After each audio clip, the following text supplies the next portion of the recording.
Ал кездеги Америка менен азыркы Америка кыргыздар үчүн бул эки башка Америка го. Алар уже кыргыздар көбөйүп, кыргыздардын бул жерде мындай коому пайда болуп. Сизди бир аз өмүр баяныңызды окуп чыксам, сиз ошол эле убакта айтишник экенсиз, ошол эле убакта экономист экенсиз, жеке ишкер экенсиз. Менин миссиям эми ушу колдон келишинче Кыргызстанды өнүккөн өлкөлөрдүн арасына кошоюн деген максат бар. Эми толук кошпосок дагы бир канча тепкич өйдөлөтүп коелу деп. Бүгүнкү күндө Кыргызстанда 25 000 сом, орточо айлык Кыргызстанда 32-34 000 сом. Орточо айлыктан да төмөн болуп калды. Ага да дагы айлыкты көтөрбөсөк, бизде 80-90 миңге жакын мугалимдер бар. Кайра билим жагынан аксап калышыбыз мүмкүн мугалим катары.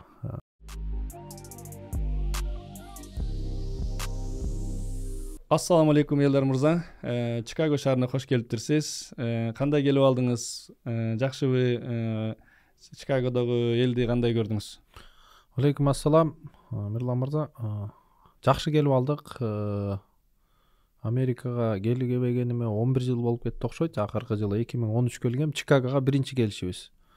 Бирок ал кездеги Америка менен азыркы Америка кыргыздар үчүн бул эки башка Америка го. Алар уже кыргыздар көбөйүп, кыргыздардын бул жерде мындай коому пайда болуп, ишкерлер да, үй бүлөлөр дагы, мектеп да пайда болоюн деп калыптыр. Мындай айтканда, Кыргызстандын 8-областы болуп бараттыр бул жер. Туура айтасыз. Элдар мырза, биз билебиз, сиздин азыркы тапта Жогорку Кеңештин депутатысыз. Андан мурда дагы бир канча жолу өзүңүздү саясатта сынап көргөнсүз, мисалы президенттикке талапкер болгонсуз дегендей. Анан мен сизди бир аз өмүр баяныңызды окуп чыксам, сиз ошол эле убакта айтишник экенсиз, ошол эле убакта экономист экенсиз, жеке ишкер экенсиз, азыркы тапта Жогорку Кеңеште депутат экенсиз. Бунча ишти өмүрүңүзгө кандай кылып сыйдырдыңыз, батырдыңыз? Ар бир жумуштун өзүнө жараша мындай оорчулук, кызыктыктарын айтып бербейсизби бир аз? Эми бир жагынан адам бир зона комфортуга кирип кетсе өнүкпөй калат экен да. Ошон үчүн биз 5-6 жыл сайын бир өзүбүздүн кесибибизди өзгөртүп турабыз деп койсок болот. Экинчи жагынан эми ар бир адам негизги миссиясы бар да, mission деп коебу англисче. Менин миссиям эми ушу колдон келишинче Кыргызстанды мындай бир өнүккөн өлкөлөрдүн арасына кошоюн деген максат бар. Эми толук кошпосок дагы бир канча тепкич өйдөлөтүп коелу деп, ошонун үстүнөн көптөн бери башыбыз ооруп жүрөт, тырмап жүрөбүз башыбыздан. Четинен колдон келген салымды кылып атабыз. Ишкер катары, кийин саясатчы катары, экономист катары. Жакшы, бул сиздин ар тараптан билим алгандыгыңыз өзүңүздүн жеке адамдык, жеке ийгилигиңиз жагына дагы көп таасир берип келаткандыр. Биз аны байкадык. Акыркы убактарда сиз мына 3-4 ай эле болду окшойт кайрадан сиз депутат болуп ишке баштаганыңызга. Бирок сиздин алып бараткан иштериңизге, Жогорку Кеңеште көтөрүп чыгып аткан темаларыңызды мындай карап көргөнүбүздө бизге аябай жагып атат. Бул өзүңүздүн билиминдүү экениңизди көрсөтүп атат. Биз ойлойбуз, буюрса ушундай жакшы нерселерди, элдин көйгөйлөрүн көтөрүп, Кыргызстанда көптөгөн маанилүү темаларды элдин көңүл чордон алып чыгасыз деп ойлойбуз. Сизге ийгилик каалайбыз. Өзү негизи сизде алдыңкы жылдарда кандай планыңыз бар? Кайсыл тарап менен Кыргызстандын өнүгүүсүнө салым кошкуңуз келет? Эми Кыргызстан бул мунайга, газга, мындай айтканда бай эмес өлкө. Жок эсе бизде ал нерсе. Бизде негизги ресурс бул адамдык ресурс. Адамдык ресурс биринчиден эмне? Бул билимге ээ болгон, билбейм, азыркы заманга туура келген кандайдыр бир сыпаттарга ээ болгон инсандар десек болот да. Демек, андай инсанды өстүрүш, ага билим берип, ал бул чоң жумуш. Ошон үчүн мен 2 жыл болуп калды. Башында волонтер катары, бүгүнкү күндө депутат катары 2 айдан бери, 3 айдан бери ушул билим берүү тармагын бир канча тепкич өйдө көтөрүп коелу деп ошонун үстүнөн иштеп жүрөбүз. Мына 2 жыл иштеп, жаңы билим берүү мыйзамын иштеп чыктык. Мен ошол жумушчу топто иштедим. анан былтыр президентибиз ага кол коюп, азыр ошол мыйзамнасында көптөгөн токтомдор бар. Ал жерде эмне маселелер?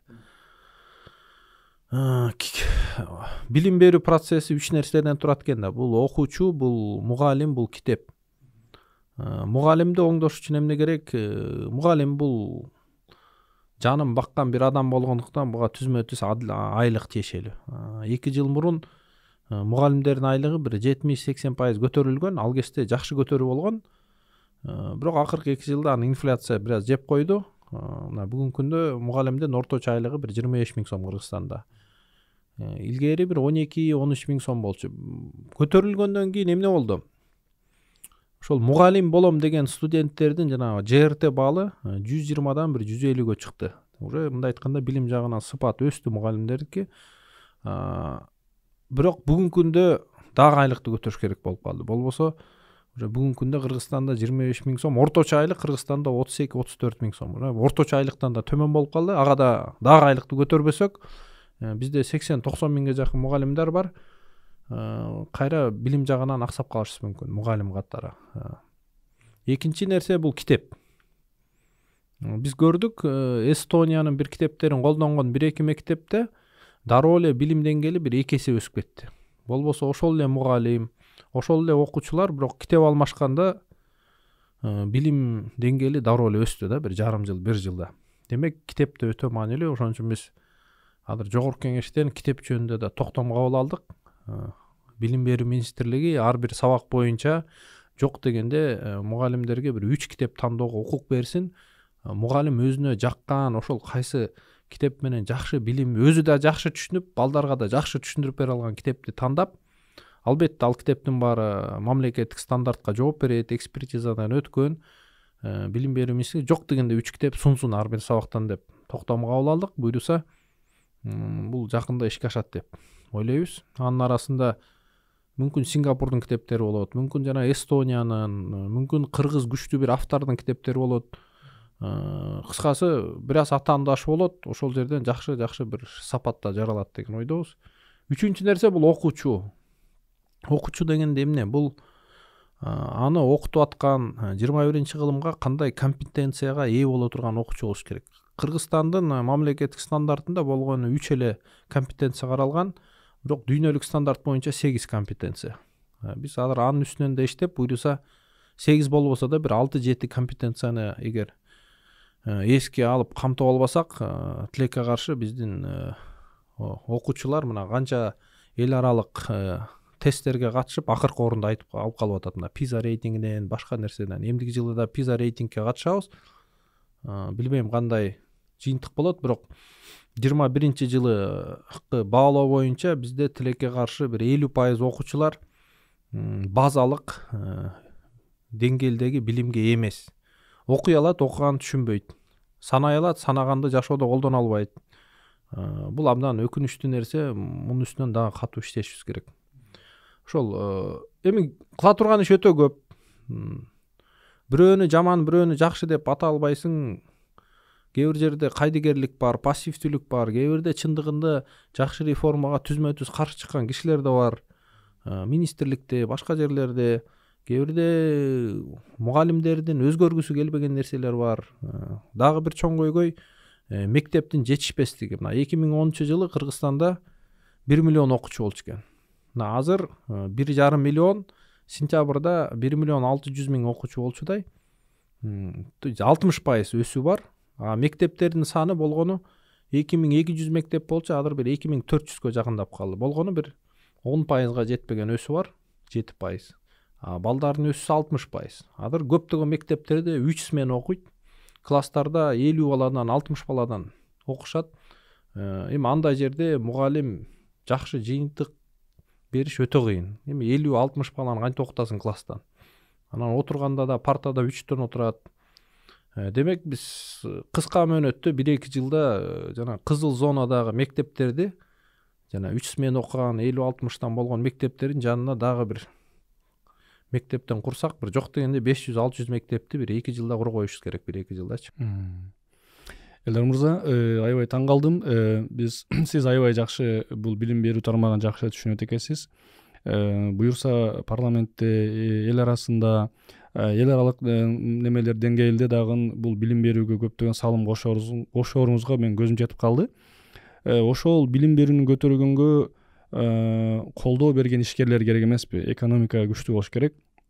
Эми бир аз экономика боюнча кеп кылсак, себеби сиз бир кездерде экономика министрлигинин замында болуп иштегенсиз, экономиканы жакшы түшүнөсүз, ошол тармакта жогорку билимиңиз да бар. Кыргызстандын экономикасын көтөрүүгө кайсыл негиздер, кайсыл кыймылдаткычтар маанилүү? Жогоруда айтып кеткендей эле биз балага билим беришибиз керек. Анан бала чоңойгондо биз ага эркиндик беришибиз керек. Эркиндик дегенде билим алуу кезинде деле эркиндик беришибиз керек. Бирок жакшы билим берип, эркиндик дегенде ишкер болом дейби, журналист болом дейби, мугалим болом дейби, врач, баарына эркиндик беришибиз керек. Кимдин кайсы жагынан таланты өнүгүп атса, ошол жагынан адам иштеш керек, өзүнө, коомго пайдасын алып келиш керек. Мына Америкада бир жумадан бери жүрөбүз, мен көзүмө эмне илинди? Бул жерде эркиндик чындыгында. Америкада. Эгер колуңан келсе, каалаган ишиңди кыла бер. Эми кыргыздарда көрүп атабыз. Программист болом дегени программист болуп жүрөт, трак айдаганы трак айдап жүрөт, таксист болгону таксист Uber менен жүрөт, көрүп атам. Мына жаңы келип документ жана башка толук болбогондор пицца ташып жүрөт. Бирок чоң ишкананы курам дегенде уже жок эмес экен бүгүнкү күндө биздин кыргыз жарандардын арасында. Кыргызстанда да биз ушундай эле саясат болуш керек. Чектөө эмес, колдоо. Тоскоолдук эмес, багыттоо. Ушундай саясат жүргүзсөк, мен ишенем Кыргызстандан буйруса келечекте дагы дүйнөнү багындырган чоң бизнестер жаралат. Ишкерлик бар кезде, бар жерде салык төлөнөт. Салык төлөнгөн жерде чоң бюджет болот. Чоң бюджет бар жерде кайра эле ошол билим берүү тармак, башка инфраструктурага көптөгөн акчалар келе берет да, бул мындай аккан бир процесс болот. Экономист катары мен эмне дейт элем? Иш кылам деген адамга эң биринчиден кылган ишин мамлекет коргоп бериш керек. Жеке мүлктү коргоо системасы мындай айтканда кыңк этпей иштеш керек. Адамдын коопсуздугу, адилеттүү сот система иштеп, анан ишкерлерге эркиндик берсек, ошолорго күчтүү кадрларды да өстүрүп берсек, биз Кыргызстан бир тез эле бир өнүккөн өлкөлөрдүн арасына кошулганга бир мүмкүнчүлүк болот да. Эми башка рецепт эле жок чындыгында. Биз жанагындай кең байлыкка бай өлкө болгондуктан биз үчүн ушул рецепт эң туура келет. Анан негизи эле бул туура нерсе да. Сиз Америкага келерден мурда Атайын Жогорку Кеңештин комитетинен уруксат алып, Америкадагы жарандар менен жолугуп кетейин деп ниет кылып жолго чыгыптырсыз, сапар тартыптырсыз. Байкоом боюнча Нью-Йорк, андан кийин Техас штатында Хьюстондогу студенттер менен, Даллас штатындагы биздин мекендеш жарандарыбыз менен жолугуп, азыркы акыркы 2 күндөн бери Чикаго шаарында биздин кыргыз мекендештерибиз менен, анан кечинде дагы студенттер менен жолугуш өткөрдүңүз. Бүгүн кечинде дагы Чикаго шаарында ишкерлерибиз бар, кыргыз ишкерлерибиз. Ошолор топтолуп атышат, сизди чакырабыз деп атышат, чакырып атышат. Ошол жака чогулушка барсаңыз керек. Анан барсаңыз ошол ишкерлерге эмнелер айтмак элеңиз? Америкадагы ишкерлик алып бараткан ишкерлерге. Ишкерлик тармагыбызда эми бизде тажрыйба бар. Бизге Кыргызстанда балдар менен кезинде ассоциация түзүп, аны бир 10 жыл арасында эң чоң ассоциациянын арасында кошулгандай бир мындай айтканда коомдук бир иштерди кылганбыз. Америкада кыргыздар үчүн жалпысынан жакшы процесстер жүрүп атыптыр. Эми көп киши көчүп келгендиктен, жана Россия Украина согушунан жана башка себептер менен көп киши көчүп келгендиктен бул жерде өтө кызык көп процесстер жүрүп атыптыр. Мен сиз айткандай Нью-Йорктон көп кыргыздарга жолуган жокпуз, эми ал жерден 1-2 ишкерге эле жолуктук. Хьюстондан студенттерге жолуктук. 100% студент баары айтишниктер экен. Көзгө ошол илинди. Канчада бир ишкерлер бар экен, анын көбү курулуш тармагында иштейт экен. Далласка келдик, Далласта бир 150-200дөй бир мугалимдер, айтишниктер, тракерлер бар экен. Эми жалпысынан бир 500-600 киши окшойт үй бүлөлөрүн эске алганда. студенттин көйгөйү эмне экен? Студент эми депутат катары суроо бердим да, мага депутат катары кандай суроо бар десем, бизде жана 1 жылдык эле виза берилет студент катары. Эми жыл сайын визаны узарткан кыйын, кээ бирде узартпай коет. Ошону бир дароо эле 5 жылга берсе сонун болмок деп. Ал боюнча кечээ биз консул менен да жолуктук Чикагода Болот Борбиев мырза менен. Ал буйруса анын үстүнөн иш алып бартабыз. Элчи менен биргеликте дейт. Мен ойлойм жыйынтык болот жакында депчи. Ишкерлердин чоң көйгөйү эмне экен ошол? Жөн эле кыргыз мигранттардын алардан негизги суроо ушул Америкада биз кыргыз катары тез эле жергиликтүү коомго ээрип кетип атабыз. Балабыз кыргызча сүйлөбөй калып атат. Жана башка мындай айтканда ошондой моменттер бар экен. Эми буйруса бир кыргыз ишкер кыргыз мектеп ачкан аттыр. Эми англис мектеп, бирок кыргызчада сабак берилет окшойт мен түшүнгөнүмө. Анан көптөгөн жанагындай community центрлер бар турбайбы? Ар бир улуттуку. Поляктыкы, түрктүкү, орустуку баарыныкы эле бар экен да. Демек бизге да кыргыздардын ошондой community центрлер керек. Анан жамаатташуу деп коебузбу? Америка бул индивидуалисттердин өлкөсү, бирок кыргыз улут катары бул жерден өзүстү жоготуп албаш үчүн, ээрип кетпеш үчүн биз ошондой community центрлерди күчөтүш керек экен. Эми Чикагода көрдүк, жакшы центр бар экен. Ишкерлерге бүгүн эмнени айтайын дегеним, мен бир 10 чакты ишкер менен жолуктук да ошо акыркы 4 күндө, 5 күндө. Анан ар бирөөнүн өзүнүн тажрыйбасы бар экен. Бирок карасам баарына айткан көйгөйлөрдүн 70% окшош. Эми Америка бир өлкө болгондон кийин мыйзам, система баары бирдей. Бирок ар бирөө бул сыноолордон, каталардан өзүлөрү ар бирөө өтүп атыптыр. Мен Бишкекте биз ассоциацияны иштеткенде бизде мындай долбоор бар эле да. Ийгиликтүү ишкер өнүккөн өлкө, биз бири-бирибизге атаандаш эмеспиз. Биз дүйнөдө мындай айтканда ийгиликтүү атаандаштыкка чыдаган калкка айланышыбыз керек деген бир лозунгтар менен бул Америкада да биз бири-бири менен тажрыйба алмаша башташ керек окшойт. Мындай жумасына бир жолу, айына бир жолу 1-2 саатта чогула коюп, анан чогулганда дагы улам ар бирөөнүн ишканасына чогулса, ошол ишкер өзүнүн тажрыйбасын айтып берсе, ишканасы жөнүндө айтып берсе, бул жерде маалымат алмашуу, нетворкинг, жамаатташуу болуп, көптөгөн тоскоолдуктардан мындай тез өткөнгө да бири-бирине жардам бермек. Бул биринчи идея келди оюма. Экинчи идея бизде, мен экономика министринин орун басары болгон кезде биз ошол эле ассоциация менен жана донорлор менен биргеликтери ишкерлерге кызмат көрсөтүү борборлорун ача баштаганбыз. Эң биринчиси Ошко ачылган, кийин Баткен, Жалал Абад, Талас, Каракол, Нарын адыр бүт жерде бар. Ал жерде 3 киши отурат. Профессионалдуу юрист, профессионалдуу бухгалтер, финансист и профессионалдуу маркетолог. Ошолор эми бизде деле Кыргызстанда көп адамдар жаңы ишкер болгондуктан ошолорго кызмат көрсөтүп турат. Базалык түрдө каяктан акча алсаң болот, шарттар кандай, фирманы кантип ачыш керек, салыктарды кантип төлөйсүң, салыктар канча болушу мүмкүн, товарыңды кантип жүргүзүш керек, бизнес план кантип жазылат. Мен ойлоп калдым, ошо Кыргыз комьюнити центрге дагы ошондой ишкерлерге кызмат көрсөтүү борборун ачыш керек. ИКБ деп коебузго, ошондой атап койсок болот.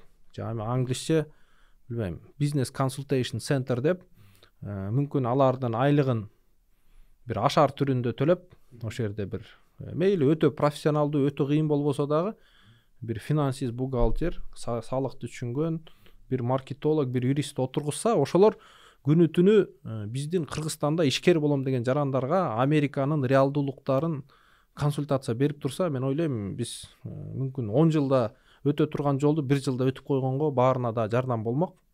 Ушундай идея келди. Ошол. Жакшы ойлоруңуз бар экен. Буюрса кечки маал бүгүн кечки жолугушууда айтаттырсыз ишкерлерге дагы. Мага аябай жакты. Буюрса кечки маал буну да кенен талкуулайлы. Сиз айтып атканыңызда оюма бир нерсе келди. Бул Кыргызстандын өнүгүүсүнө ар ким өзүнүн турган кесибимден деп айталыбы, өзүнүн эмеси менен биргеликте салым кошо бериш керек го.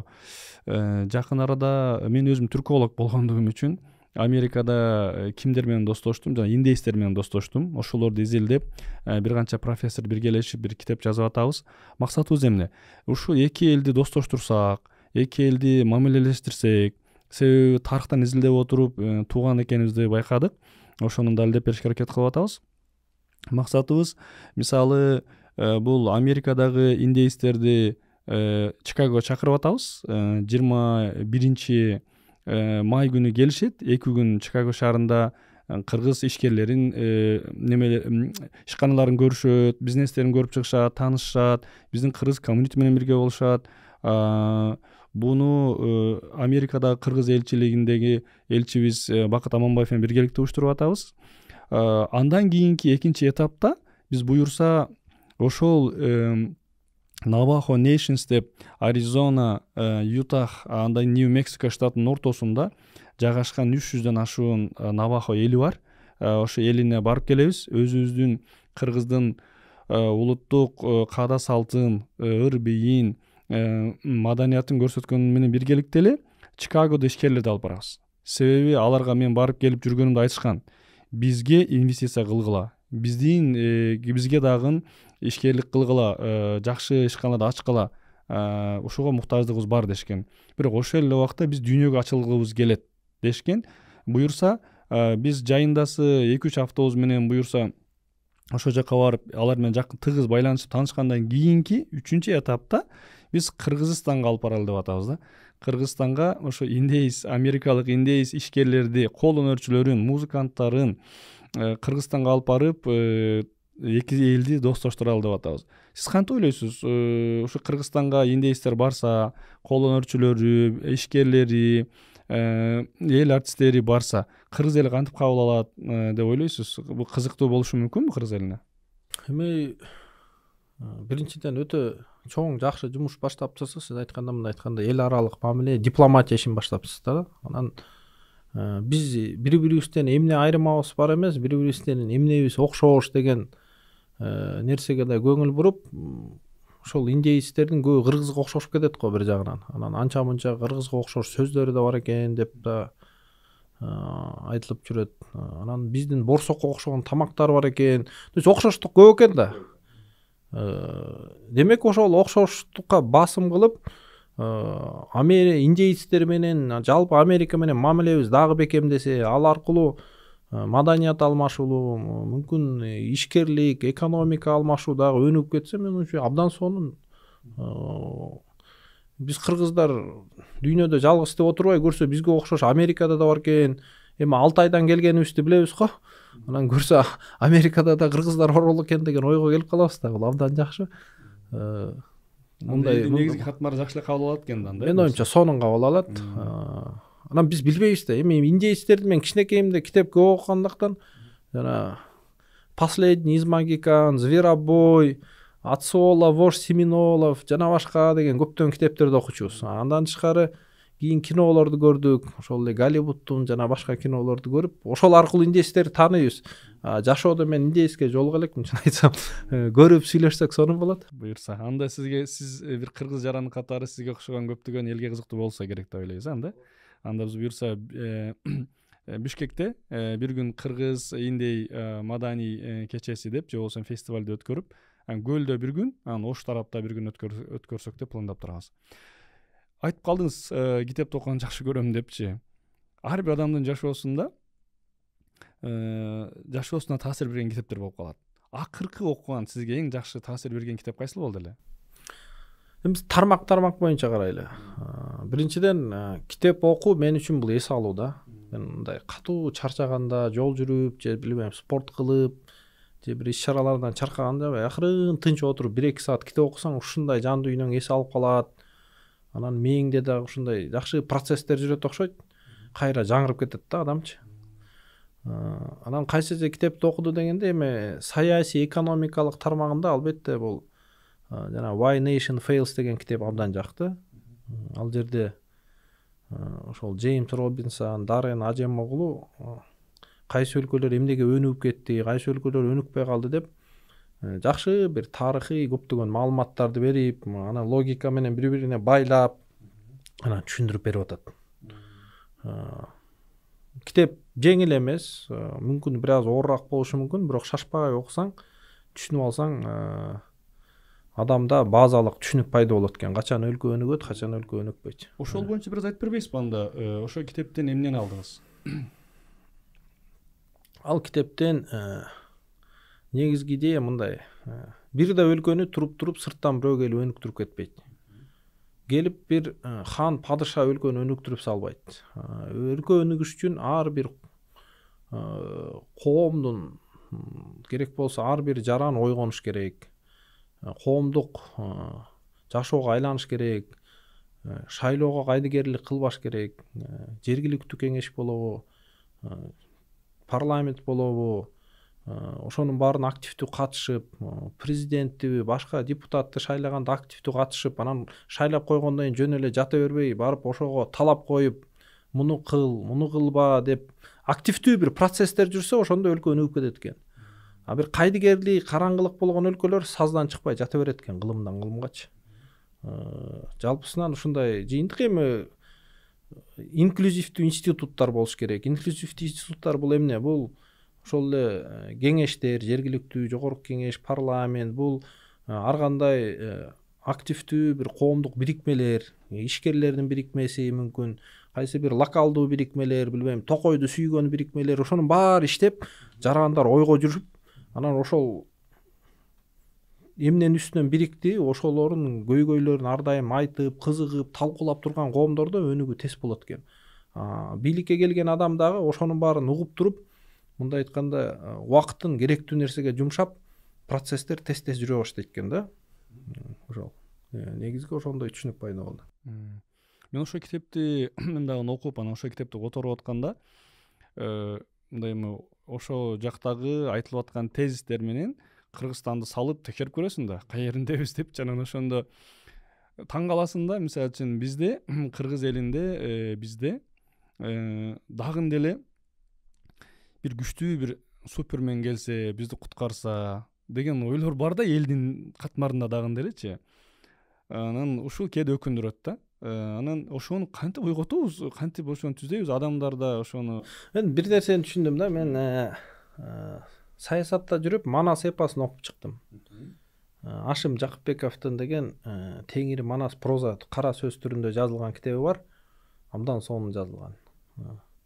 Эми ага чейин динди да окуп чыкканбыз, Куранды окуганбыз, хадистерди, эми пайгамбарыбыздын өмүр баянын жана башканын баарын. Анан Батыштын мыйзамдарын окудук. Ошо Америкага 11, 12, 13 келгенде мен музейлерине кирип Вашингтонго мындай изилдеп чыккам да, конституциясын окуп, декларациясын окуп, башка эми мен көп өлкөнү кыдырдым, 30тан ашык өлкө, Жапония, Түштүк Корея, Европа жана башканын. Бир жыйынтыкка келдим. Коомдун өнүгүү рецепти бир эле. Кыргыздын менталитетиндеби, диндеби, батыштабы, ошол эле Why Nation Fails'дын логикасы баарында эле өнүгүү рецепт өтө жөнөкөй. Мына Манас эпосын мисалга айтсак, Манас эч качан хан болом деген эмес. Манасты достору, эл, коом алып келген, ушул кызмат кылып бер, мына ушул калмак деген жоодон бизди куткарып бер, элибизди бошотуп бер деп, бирок бул эч качан өзү барып мен силерди башкарат элем дегендей андай эме болгон. Элдин тандоосу болгон биринчиден, экинчиден элден талап коюлган. Бизди бошотуп бер жерибизди деп. Анан өз функциясын аткарып бүткөндөн кийин эми Манас жанагынтип жарадар болуп кийин ооруп өтүп кетет эмес беле. Анын ордуна ким келет? Бийликке жулунгандар келет. Алар кыргыз коомун элин жерин мындай айтканда чоң бир трагедияга батырган. Жеңилип калган, тегеректен кайра жоолор баса баштаган. То есть бул жерде коом ойго жүрсө, ойго коомго баатыр өзү эле келет. Анан баатыр өз иштин баарын кылбайт, ал коом менен биргеликте кылат. Батышта деле ошол. Шайлоо болот. Шайлоодо бир кишини тандашат, иштесе колдойт, иштебесе ал кетиш керек, ордуна башка иштей турган бирөө келиш керек. Бул нормалдуу процесстер. Динде деле ошол. Жанагы алтын доордо эми пайгамбарыбыз ал өзүнчө бир чоң инсан, бирок андан кийинки доордо анализдесек, ар бир халиф жана сахабалардын кеңешинен шайланган. ал парламент деп койсок болот. Азыркы кезде жанагы prime list деп коебуз, премьер министрди тандагандай эле система болгон да. Арабистан ким татыктуу, давайте муну ким колдойт, мынча киши колдойт, муну кимди көп колдосо ошол менен айтканда халиф премьер министр кылып, бирок кылган ишин көзөмөлдөп, жардам берип, колуна кол, колуна бут болуп, ошондой система болгондуктан ошол кездеги ислам халифаты кыска мөөнөттө мындай эң өнүккөн бир өлкөгө айланып кеткен десек болот. Азыр деле ошондой. Кайсы өлкөдө контрол бар, күчтүү көзөмөл кылган орган бар, бийлик дагы кааласа да уже мындай айтканда күнү түн иштеш керек. Иштей албаса, ал тез эле ордунан бошотулуп, ордуна иштеген бирөө келет. Демек, ошондой системаларда өнүгүү тез болот экен да. Ошол болгон ошо. Мага эки нерсени эстетип койдуңуз. Биринчиси, бул Американын биринчи президенти Вашингтон өзү бай киши болгон экен, элдин баары ага ишенишкен экен. Ошондуктан алар айтышкан экен. Сизди биз король кылбайлыбы, бизге кинг болуп бербейсизби? Мына Англиянын кинги бар, Францияныкы бар. Сиз деле бизге кинг болуп бербейсизби деп аябай келип эл суранган экен да. Ошондо ошол киши такыр кабыл кылган эмес экен.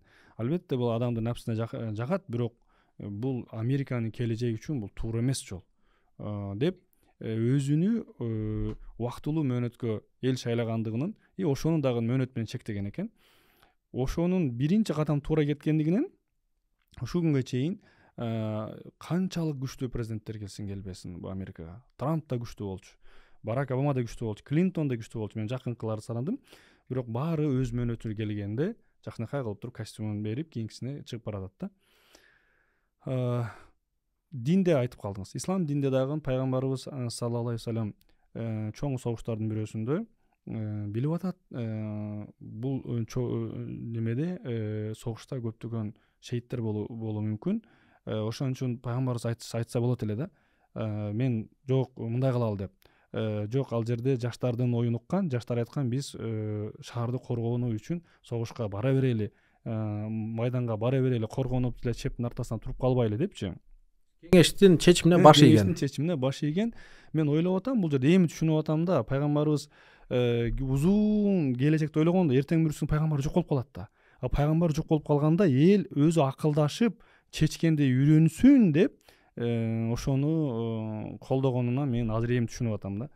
Демек ки бир коомдун өнүгүүсүнө жарандардын, коомдун дагы өзүнүн пикирин, салымын кенен кошо алышы, сөз эркиндиги, адамдын ар намыс жана өзүнүн мүлкүнүн коргоо сыяктуу нерселер маанилүү экен да анда. Адам эң маанилүү сөз айттыңыз, сөз эркиндиги. Депутат катары деле мен бир нерсени түшүндүм. Эми биз депутаттар жөнүндө эл сөгөт, урушат, мактайт, бирок депутаттын негизги бир чоң иши бар. Бул сөз эркиндикти коргош экен. Эгер биз сөз эркиндикти коргой алсак, журналисттер калганын тез эле коргоп берет экен. Кантип коргойт? Алар болгондой айта берет. Эми анча-мынча арасында жаман ниеттүү деле журналисттер бар. Акча алып, башка бирөөнүн жаңылыгын чыгарып, мүмкүн алдап. Бирок алар тез эле кыска мөөнөттө эле билинип калат. Мындай айтканда, калпчынын казаны кайнабайт дегендей, алар кыска мөөнөттө эле ал журналисттер мындай оюндан чыгып калат. Ордуна чыныгы күнү түн иштеген, маалыматтуу, акты ак, караны кара деп жеткирген журналисттердин аброю өсө берет. Өскөн жерде мындай айтканда суу таза болот. Суу тазада билинип калат. Ким кандай, ким жакшы, ким жаман, туура иш болуп атабы, туура. Демек, сөз эркиндикти коргоо бул эң чоң иш. Кыргызда да жакшы макал бар, баш кесмей бар, тил кесмей жок деп. Мүмкүн ушул макал, мүмкүн кыргыздын акындары кыргыздын бар болгонуна эң чоң себеп. Ушул миңдеп жылда. Анткени сөз эркиндик бар жерде тазалык бар, тазалык бар жерде өнүгүү бар да. Көздүн маегибизди угуп аткан көрүүчү жана угуучулар кызыгышы мүмкүн. Элдар мырза жогорку кеңеште депутат, ошол эле убакта элдин көйгөйүн жакшы түшүнгөн киши. Эки нерсени сурай кетейин. Азыркы тапта Кыргызстанда эң чоң көйгөй эмне? Азыркы күндө. Экинчи суром келечекте кайсы нерсеге маани беришибиз керек? Бул келечектин көйгөйү болушу мүмкүн. Азыртадан кайсыга эртерээк камданышып ошого даярдык көрүүбүз керек? Эми биринчиден Кыргызстанда өнүгүү бар, шүгүр. Мен экономист катары изилдеп атам. Акыркы 10 жылда жылына элдин өсүү саны бир 2%-ын тегереги. Бул уже экономика жок дегенде 2%га өсөт дегенди билдирет. Анткени ар бир төрөлгөн адам жейт, ичет, кийинет жана башка. Экинчиден, кандайдыр бир дүйнөлүк процесстер жүрүп атат. Анын ичинен биз кыргыз коому, Кыргызстан катары биз жаш өлкө болгондуктан, бизде орточо жаш 27-28, биз мындай тез жаңылыктарды тез кабыл алып атабыз. Анан биз мындай айтканда азыр гүрүлдөп өсө турган калкпыз, өлкөбүз. Ал процесстер жүрүп атат. Салыштырмалуу тез эле өсүп атабыз. Андан да тез өссөк болот. Мисалы акыркы 2-3 жылда Кыргызстан 7-8% менен өсүп келатса, Армения, Грузиялар 10, 11, 12% менен өсүп келатат. Демек биз дагы ошондой тез өссөк болот. Дагы бир оңдой турган нерселер бар бул. Негизги көйгөй эмне? Жана башында билим берүү жөнүн айтып кеттик. Мен оюмча билим берүү жагын оңдош керек, анткени ар бир өлкөнүн экономикасы билимдин деңгээлине жараша түзмө түз байланышы бар. Билими жакшы рейтингде дүйнөдө өлкөлөр экономикасы да күчтүү болот. Билими төмөндөр экономикасы да төмөн болот. Демек биз билим берүү жагын оңдой албасак, экономикабызды да жоготуп алабыз. Бул экономика деген эмне? Бул ар бир адамдын жашаган мындай абалы, бакубаттуулугу дейбиз. Миграцияга деле келген, эми кыргыз жырган үчүн келген жок да ушул Чикагого.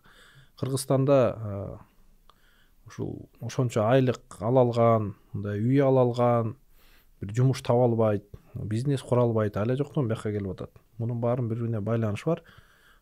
Биз акыры Кыргызстанда сонун жашагысы келген бир өлкө түзүшүбүз керек. Миграцияны мындай нөлгө түшүрө турган бир экономика курушубуз керек. Эми кыдыргысы келген адам кыдыра берсин, турист катары, ишкер катары кыдыра берсин. Бирок Кыргызстанда жашагандай бүт шарттар түзүлүш керек. Анын үстүнөн дагы жасай турган көптөгөн иш бар. Негизги иш бул инвест климатты оңдоо. Инвест климатты эмне оңдойт? Туура саясат. Туура саясатты туура эмес экенин ким айтат? Сөз эркиндиктер айтат, эл аралык рейтингдер айтат. Мунун баары бири-бирине байланышкан. Кээ бирде мен угуп калам кээ бир кишилерден, мен саясатка кызыкпайм, койчу саясатың дейт. Мен ишим бизнес же башка, мен тирчилигим өтө берсе болду дейт. Бирок бир сөз бар да, идиот деген. Бул негизи грек сөзү экен, жакында эле көрдүм да. Илгерки ошо байыркы Грецияда саясатка кызыкпаган адамдар идиот деп койчу экен да. Анткени саясатка кызыкпаганың дегенimiz сен демек өзүңүн өмүрүңө, балдарың келечегиңе кызыкпайсың деген сөз да. Анткени саясат каалайсың, каалабайсың сенин башыңа түшөт. Мыйзамдар аркылуу, миграция аркылуу, жумушсуздук аркылуу, же бир чоң трагедия аркылуу, же бир өнүгүү аркылуу баары башыңа түшөт. Демек саясатка ар бир адам жок дегенде шайлоо убагында активдүү катышыш керек. Колдон келсе кийин дагы мындай айтканда активдүү коомдун бир мүчөсү болуп дагы талап койгону, мактаганы, бир жагынан сындаганы да билиш керек ар бир жаран. Бул нормалдуу нерсе. Ошондой өлкөлөрдө өнүгүү бар экен да. Жана экинчи суроомо жооп ала элекмин. Мен сизге аны ойлонгонго чейин бир айтып берейин. 2000-жылдары мен Анкара шаарында студент элем. Ошол кезде бир билим тармагында бир канча университеттер өздөрүнүн немесин алып келип, бир КВН сыяктуу бир билги немеси боюнча жарышуу болуп калган да. Анан ошол жерде бир суроо бар болчу. Кыргыз студенттер арасында болгон да булчу, студсовет уюштурган. Кыргызстанда алдыңкы жылдарда кандай коомдук чөйрөдө бир проблема көрөсүңөр дегенде мен ойлонуп отуруп, бизде бул ислам динин ар ким ар жактан окуп келип атат. Бирөө Пакистандан, бирөө Түркиядан, бирөө араб өлкөлөрүнөн, бирөө Тажикстандын таасиринен калган мурдагы кишилер бар болчу да.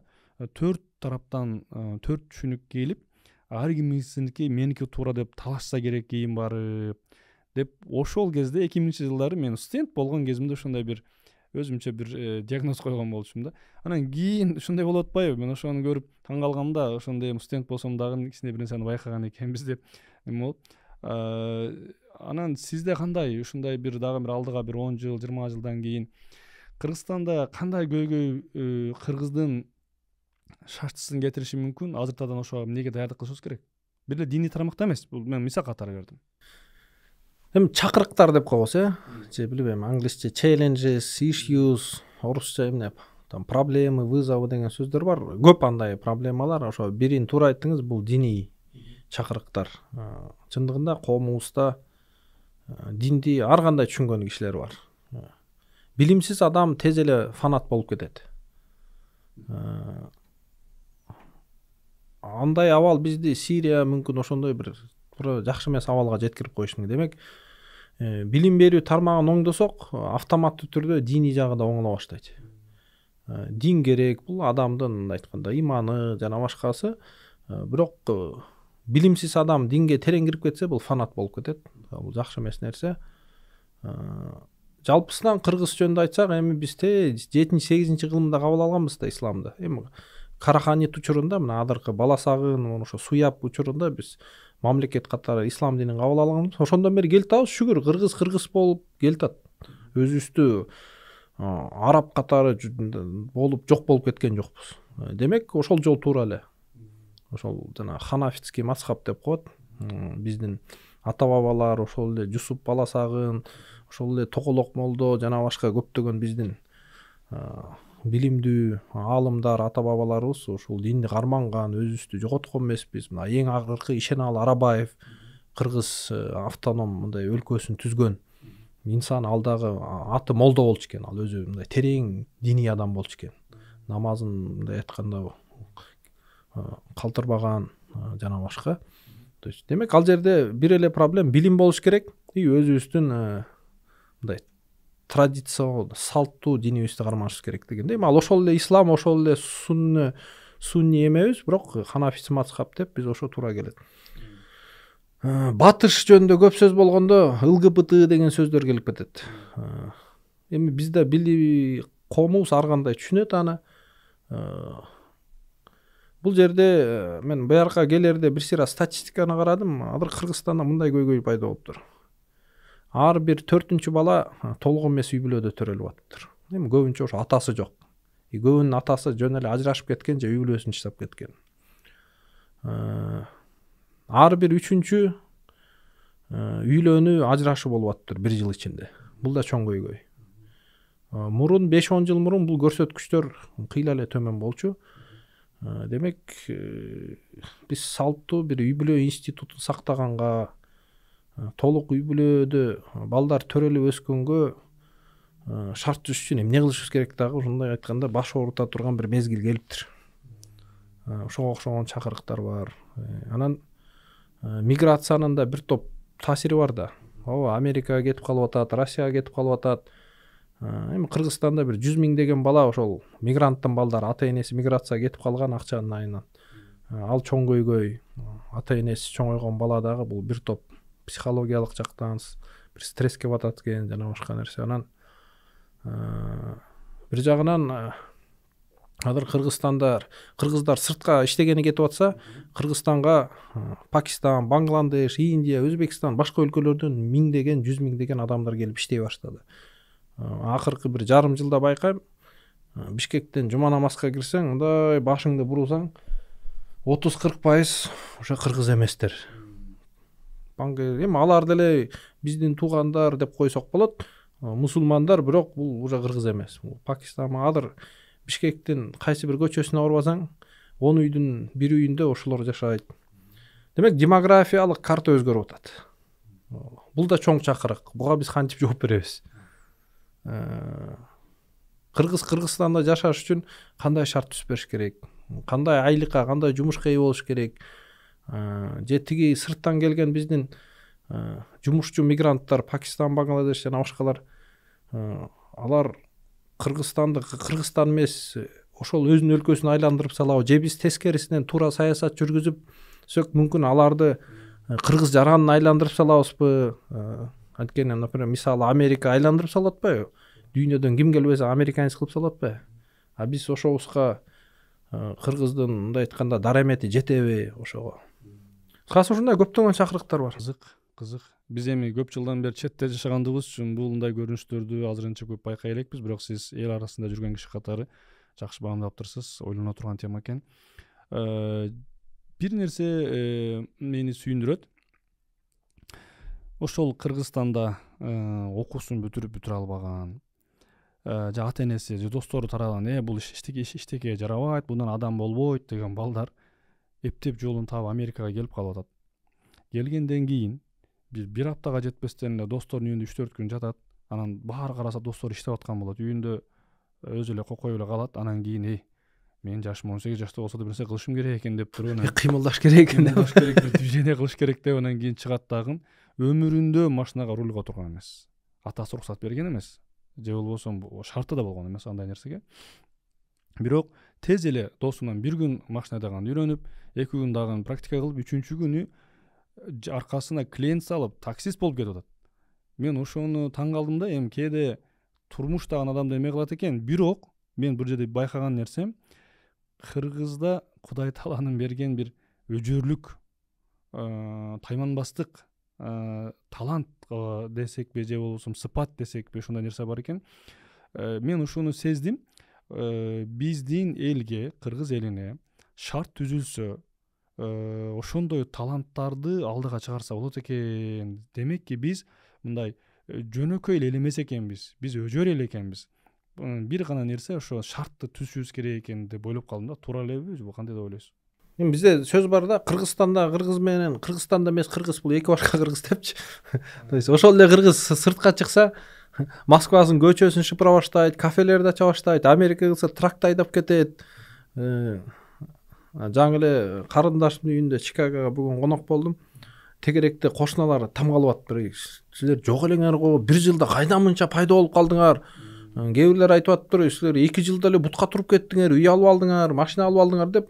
Мындай тегеректеги 10 жылдап жашаган американецтер ооз ачылып атыптыр да.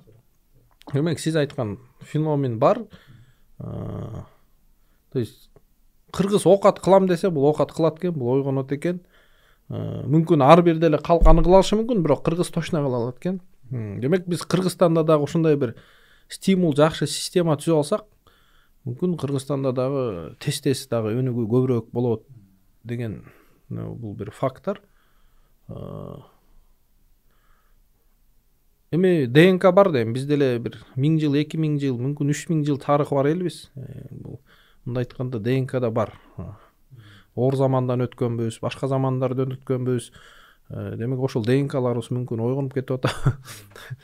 Сизден сураныч, эл өкүлү катары ар дайым элибизде, мамлекетибизде сөз эркиндигине ар дайым басым кылыңыз.